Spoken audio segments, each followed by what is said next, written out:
Talagang umiinit ang laban ni Duterte sa ICC at ngayon bibigyan namin kayo ng kumpletong update at legal na pagpapaliwanag. This is presented to you by Education 4708. Just proceed to view the full content.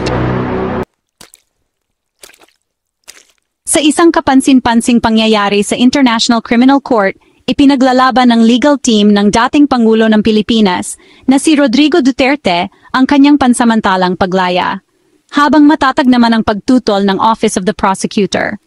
Dagdag pa sa emosyonal na bigat ng issue, nagsalita ang kanyang anak na si Vice Presidente Sara Duterte na humihimok sa korte na isaalang-alang ang edad at kalusugan ng kanyang ama.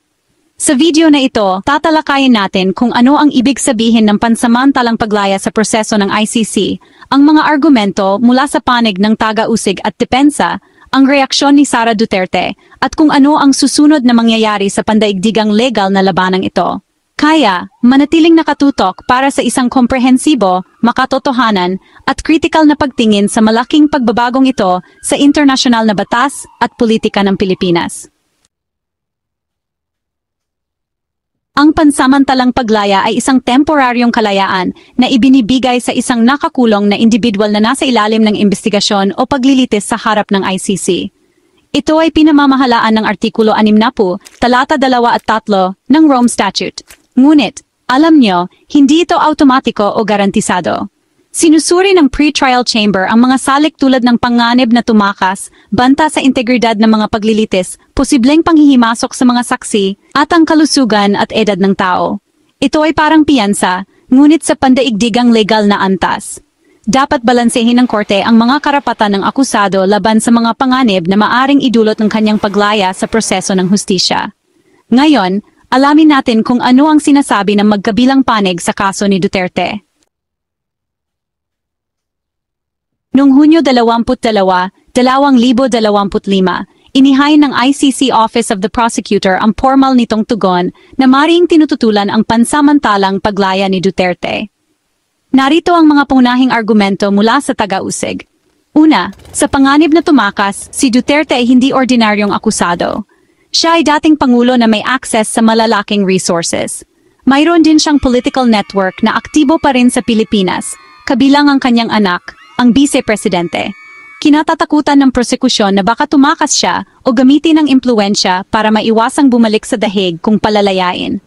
Pangalawa, mga alalahanin sa proteksyon ng saksi, binigyang diin ng prosekusyon ang mga nakaraang pahayag ni Duterte na nagbabanta sa mga saksi at tagapagtanggol ng karapatang pantao. Binanggit nila ang mga panganib na maaring manghimasok siya sa mga saksi o pahinain ang investigasyon, direkta man o hindi direkta. Pangatlo, patuloy na kampanya ng delegitimization. Inakusahan ng mga taga-usig si Duterte at ang kanyang kampo na sinusubukang pahinain ang proseso ng ICC sa publiko.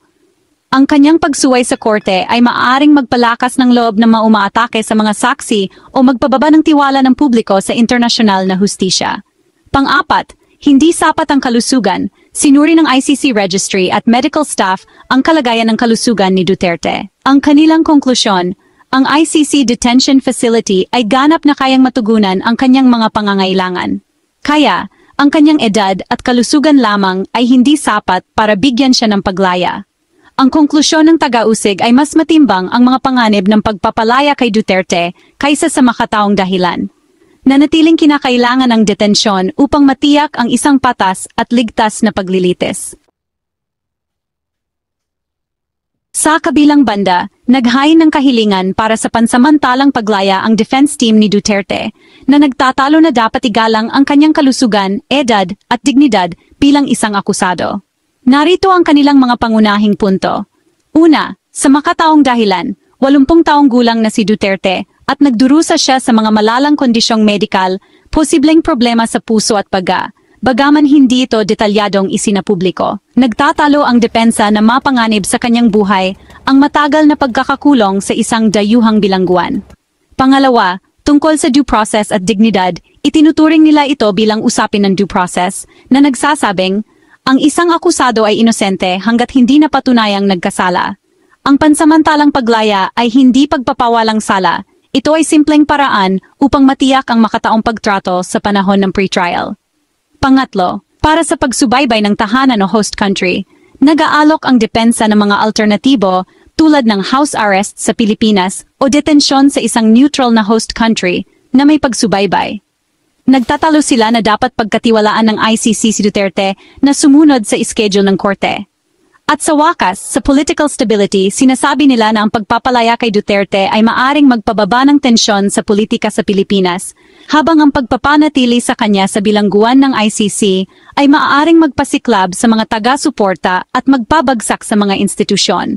Nagtatapos ang depensa na ang pagpapanatili kay Duterte sa detensyon ay hindi kinakailangan at posibleng hindi makatao at wala siyang tunay na panganib kung palalayain sa ilalim ng mahigpit na kondisyon. Sa isang press briefing noong Hunyo 25, 2025, ipinahayag ni Vice Presidente Sara Duterte ang kanyang pag-aalala sa posibleng pagtanggi ng ICC sa kahilingan ng kanyang ama. Narito ang kanyang mga pangunahing punto. Sinabi niya, "Matanda na ang aking ama. Wala na siya sa kapangyarihan. Hindi siya panganib sa sinuman. Hindi dapat kalimutan ng korte ang pangako nito sa karapatang pantao at dignidad." Binigyang diin niya na ang pansamantalang paglaya ay hindi kalayaan, kundi isang makataong konsesyon. Hindi ito political, kundi isang legal na prinsipyo batay sa dignidad ng tao.